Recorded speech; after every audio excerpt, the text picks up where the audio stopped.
Hello friends, आज हम करने जा रहे हैं पीरियोडिक टेबल के रिलेटेड जो ट्रेंड्स है। हमने इसके पहले वीडियो में हमने लेफ़्ट से राइट के जो ट्रेंड्स है वो हमने पढ़ चुके हैं। अगर आपने वो वीडियो नहीं देखा है तो आप उस वीडियो को जाकर ज़रूर देखें। और आज हम करने वाले हैं टॉप टू बॉटम जो ट्रेंड्स है। ठीक है, तो चलिए शुरू करते हैं। तो पहला ट्रेंड ये है कि वैलेंस इलेक्ट्रॉन। ठीक है, तो वैलेंस इलेक्ट्रॉन में क्या है कि हमने लिया है ग्रुप 1 और ग्रुप 2। ठीक है, तो ग्रुप 1 ग्रुप 2 लिया है, हमने लिया है लिथियम, सोडियम, पोटाशियम।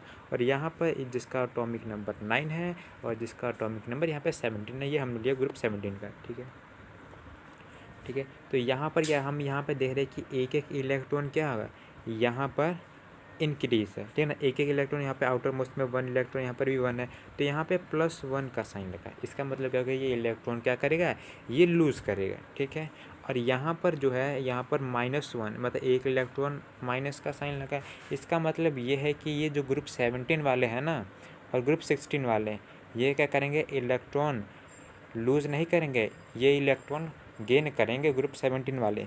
और ग्रुप 1 वाले 2 वाले ये क्या करेंगे, ये लूज़ करेंगे। ठीक है, तो ये क्लियर हुआ कि बैलेंस इलेक्ट्रॉन। ठीक है, टॉप टू बॉटम। ठीक है जी, अगर हम टॉप टू बॉटम जा रहे हैं तभी के लिए। ठीक है, देन उसके बाद से क्या है कि वैलेंसी। तो वैलेंसी क्या होती है, वो इलेक्ट्रॉन के अकॉर्डिंग जो है वो सेम ही रहती है। Due to valence electron valency is always same. ठीक है, द नेक्स्ट है कि एटम का साइज़। क्या अब एटम का साइज़ इंक्रीज़ होगा कि फिर डिक्रीज़ होगा कि क्या होगा, बहुत सारे मन में सवाल है। ठीक है, तो अब हम देखते हैं। ठीक है, तो साइज़ का ना एटम का वो क्या होगा, वो इंक्रीज़ होता चलेगा। अगर हम टॉप से बॉटम की तरफ जा रहे हैं, ठीक है, तो भाई इंक्रीज़ होगा। तो क्यों होगा इंक्रीज़, उसका कारण तो कोई होगा। ठीक है, तो इसका कारण ये है कि सेल्स इंक्रीज़ हो जाते हैं। ऊपर से जब हम टॉप से बॉटम की तरफ जाते हैं तो क्या होता है, सेल्स इंक्रीज़ हो चले जाते हैं। ठीक है, तो फॉर एग्ज़ाम्पल हमारे पास है सोडियम। ठीक है, सोडियम हम ले लेते हैं एग्ज़ाम्पल के लिए।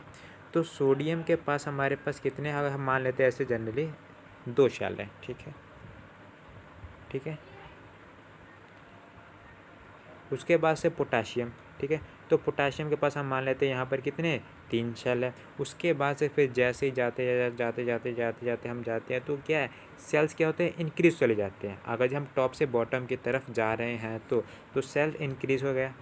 यहाँ पर 1 शेल 2 3। ठीक है, तो ये क्या है, सेल क्या है, इंक्रीज चला जाए। और सेल इंक्रीज होने के कारण क्या हो गया कि ये इलेक्ट्रॉन क्या हो गया, इससे दूर चले जा रहे हैं। ठीक है, अब इससे दूर चले जा रहे हैं तो एटम का साइज़, जाहिर सी बात है कि वो आइटम का साइज़ बढ़ेगा ही, इंक्रीज होगा ही। तो यही इसका कारण है, क्यों, क्योंकि सेल इंक्रीज होते हैं, so the atom size are increase. ठीक है, नेक्स्ट है टेंडेंसी टू लूज इलेक्ट्रॉन। ठीक है, तो अब क्या ये इलेक्ट्रॉन लूज़ कर पाएगा, अब इसका साइज़ हो गया बड़ा, तो क्या ये इलेक्ट्रॉन को लूज़ कर पाएगा, तो इसका जवाब है जी हाँ, ये इलेक्ट्रॉन लूज़ कर पाएगा। और क्यों लूज़ करेगा उसके बारे में जानेंगे। ठीक है, तो अब हमारे पास ये साइज़ हो गया, एटम हो गया। ठीक है, तो ये एटम का क्या हो गया, ये पहला शेल, दूसरा शेल और ये तीसरा शेल। ठीक है, अब मान लो यहाँ पर हमारे पास 4th है। ठीक है, तो ये न्यूक्लियस 1 2 3, मान लो ये 3 सेल में हमारे पास 1 इलेक्ट्रॉन। अब मुझे इसे निकालना है, तो हमने क्या किया, इसे थोड़ी सी एनर्जी, बिल्कुल थोड़ी सी एनर्जी दी और इसे हमने क्या किया, हमने यहाँ से इसे हटा दिया। ठीक है, तो इसे हमने यहाँ से निकाल दिया, इस इलेक्ट्रॉन को, जो हमने इलेक्ट्रॉन यहाँ पे बनाया था, इसे हमने क्या किया, निकाल दिया। ठीक है, थोड़ी सी एनर्जी देकर। तो अब हमने देखा कि इलेक्ट्रॉन तो आसानी से निकल गया। तो इसका मतलब ये है कि अगर हम टॉप से बॉटम की तरफ जाते हैं तो इलेक्ट्रॉन को हम ईज़िली लूज़ कर सकते हैं। ठीक है, तो ये भी क्लियर हो गया कि भाई इलेक्ट्रॉन लूज़ हुआ भी कि नहीं, अगर हम टॉप से बॉटम में जा रहे थे। और हो क्यों रहा है, इलेक्ट्रॉन लूज़ क्यों हो रहा है, तो इसका भी आपको पता होना चाहिए कि क्यों लूज़ हो रहा है इलेक्ट्रॉन, क्योंकि जो एटम का साइज़ है वो इंक्रीज़ हो गया और न्यूक्लियस से। ठीक है, तो ये न्यूक्लियस हो गया और न्यूक्लियस से जो इलेक्ट्रॉन का जो डिस्टेंस था वो बहुत ही ज़्यादा दूर हो चुका है, इसीलिए यहाँ से अट्रैक्शन बहुत ही लूज़ हो गया, जिसकी वजह से इलेक्ट्रॉन जो है वो आसानी से लूज़ कर पा रहे हैं। ठीक है, अब मेटेलिक कैरेक्टरिस्टिक क्या इंक्रीज़ होगा कि डिक्रीज़ होगा, ये भी आपको पता होना चाहिए। ठीक है, ठीक है, तो मेटेलिक कैरेक्टरिस्टिक क्या होगा, यहाँ पे इंक्रीज़ होगा। ठीक है, मेटेलिक कैरेक्टरिस्टिक टॉप से बॉटम की तरफ जा रहे हैं तो इंक्रीज़ होगा। ठीक है, क्योंकि इलेक्ट्रॉन जो है ये लूज़ कर पा रहे हैं, क्योंकि इलेक्ट्रॉन बढ़ रहे हैं, सॉरी। ठीक है ना। इलेक्ट्रॉन बढ़ रहे हैं इसका मतलब क्या है कि मेटालिक कैरेक्टरिस्टिक भी बढ़ रहा है अगर हम टॉप से बॉटम जाए तो, ठीक है। तो ये क्लियर हो गया। और नॉन मेटल क्या होगा, अगर जो मेटल इंक्रीज़ कर रहा है इसका मतलब क्या होगा, नॉन मेटल डिक्रीज़ कर रहा होगा, ठीक है, जाहिर सी बात है। तो ये भी आपका क्लियर हो गया।